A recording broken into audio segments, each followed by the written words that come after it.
Interestingly, the practitioner said there is not really a best practice approach. It's kind of the principles of crisis communication to be quick, direct, open, honest. They apply in every situation, and then you just have to adjust to every crisis. And it seems like the really experienced practitioners, they seem to have a crisis 101 toolbox. So it's kind of, they were totally relaxed about it. They said because they asked him how important, for example, is it if you have already knowledge or existing relationship with the company in crisis. And they said it can help, but it's kind of, as a professional, you should be able just to go in and do your work and do good work. So they seemed quite relaxed about it. So I think experience is really, really important, so they can adjust quickly to every situation. I asked them also what would be the worst strategy approach, and they said denying the crisis, pretending that nothing happened, or not communicating.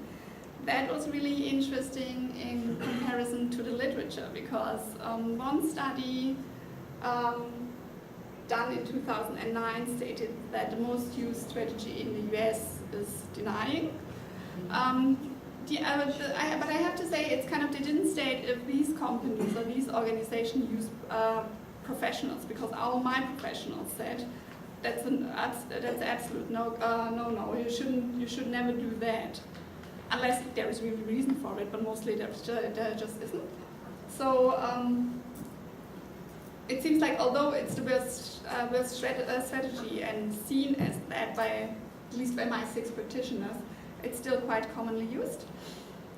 The other thing is that pretending nothing happened or not communicating, which is seen as really, really bad, is, for example, perfectly accepted in China.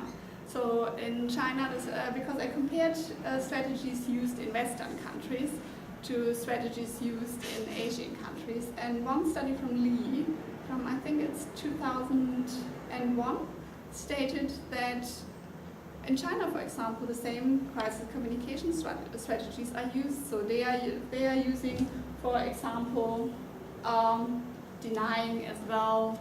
They are whatever. It's kind of there are so many different strategies. But the interesting thing was that in addition, they also use, for example, no comment, or I'm sorry. No. What else? Yeah, they are not saying no comment, or not saying everything is perfectly accepted there, because according to their whole cultural background with Confucius and all the stuff, it's kind of not saying anything is seen as wise. So if there is a crisis and you don't say anything, or you say no comment, it's accepted. Whereas in Western countries, you just couldn't do that, because people would suspect you are trying to hide something, and that it might be even worse than it really is. So that was really interesting in terms of seeing that it seems like when it comes to strategy, it's not important what kind of strategy you use, but rather how does the public react to it. So if it's acceptable to deny a crisis or to not comment on a crisis in one country, it doesn't have to be the same. Now, most of my practitioners use the term Western countries, which isn't correct either, because I found a study about Coca-Cola crisis in 1999, and they so I think a few Belgian children got sick from Coca-Cola, and Coca-Cola denied everything, and the study evaluated 6 different European countries, and all of them reacted completely different. So, for example, France and Spain were really panicking, and they reacted in a completely different way to the same strategies as, for example, Sweden or Denmark. So it seems like, although they are all Western European countries, there are huge differences in how people react to crisis, and especially to crisis communication strategies. In terms of stakeholder consideration, all my practitioners emphasized how very, very, very important stakeholders are. So I asked them what they think about, because I've read a study stating that most of the research is done one-sided, only from the organization's perspective, and especially public relations practitioners are mostly hired by organizations, so that's their main employer. So they are mostly interested in the organization's well-being and not really in stakeholders. The practitioners said they are really, really important, and I asked them in which way are they important, and they said, for example, they are a mirror to reflect how efficient and how well practitioners do their work. And I asked them in what kind of way they regard stakeholder feedback, and that was again about how they do their job. So the result for me was, it was clear that stakeholders are important, but they are important rather to mirror practitioners' efforts as part of the crisis. So there is really no research how stakeholders experience crisis. It's always seen from the organization's perspective. What the practitioners did, they definitely differentiated between different stakeholder groups, and I gave them a small rating, and they rated the organization as most important, as well as internal stakeholders, because again, internal stakeholders are the ones who are going out and can kind of support your message.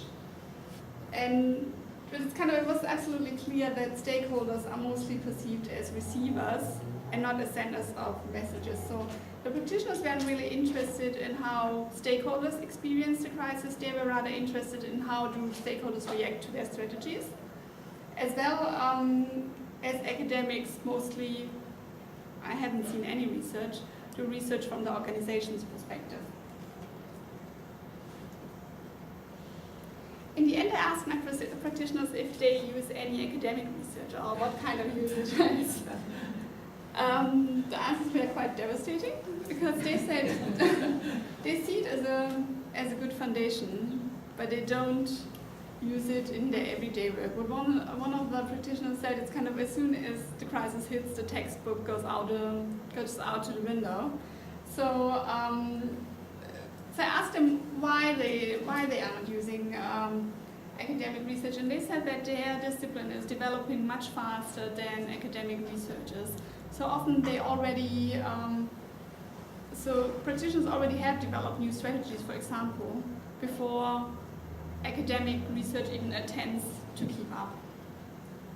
And they use mostly, for example, newsletters from their public relations institutes for their further development or for their training, instead of, for example, academic research. When I asked them in what kind of areas they were interested in to see further research, it was a lot of the things which are now interesting for academics, as well as, for example, the use of social media in crisis communication.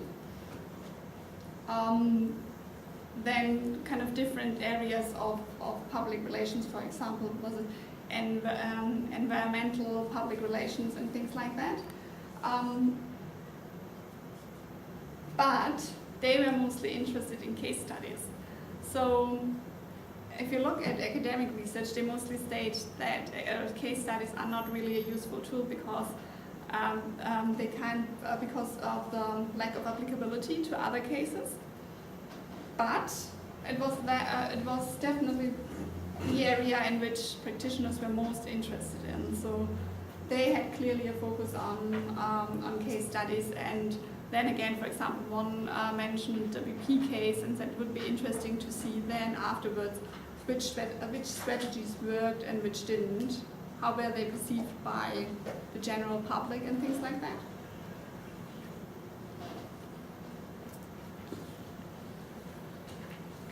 Okay, so the conclusion of my conclusion was, as I went out to see how culture influences crisis communication and crisis management, I realized that culture affects it less than I thought, at least according to the practitioners.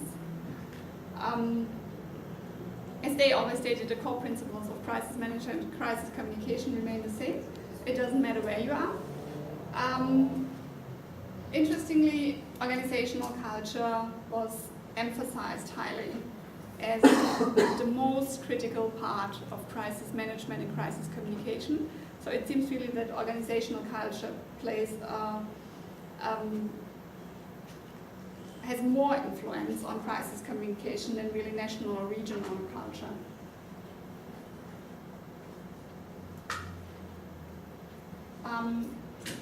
In terms of strategy applicability, I've expected the practitioners to say that it's quite difficult to apply international strategies, because that's what the literature suggested. But it seems like practitioners seem to live in another world, because they said, no, it isn't a problem at all. You have to adjust a little bit, but it isn't that much.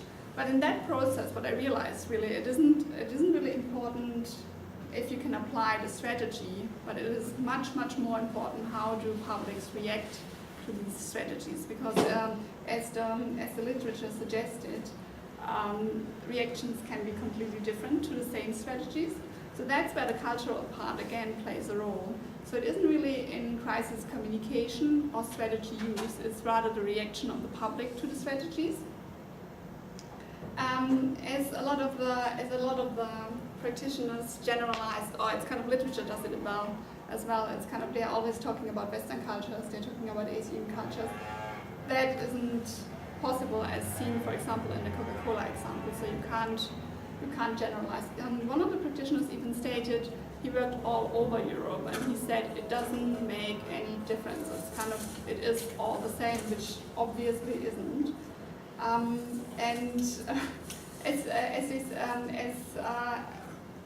As academics ask for best practice approaches, practitioners just state it's kind of, there is no strategy in a situation epsilon, because every crisis is different, and you just have to adjust to the crisis and see what you can do. So you can't create some mainstream crisis strategies which will 100% work in every situation. In terms of stakeholder consideration, that was another of the really, really important findings, that although stakeholders are seen as really, really important,